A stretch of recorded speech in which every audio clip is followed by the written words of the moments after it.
Ümidi maçına keldi. Әлі күтудеміз, күту жалғасуда. Қызықтарымын алда. Қапқанмаңыздар.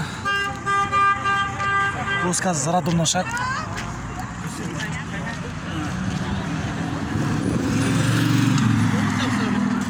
Көптен күткен, 11 жыл күткен қуаныш қой енді. Ескіде әулетіне бір плюс ару келді. Жылдан жылға әйтеуір айдан айға саны көбейіп жатыр. Одан кейін Қалекен Қасабар деген ағамыздың несі босанды әйелі. Ол босанды. Оның алдында Балжан келініміз босанды былтыр ноябрьде. Әйтеуір саны көбейіп жатыр жылдан жылға. Ескіде әулетінің.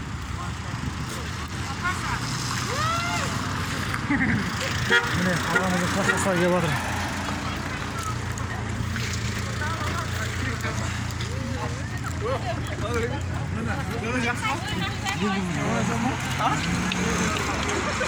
Ассалаумағалейкум. Валейкум ассалам. Құтты болсын.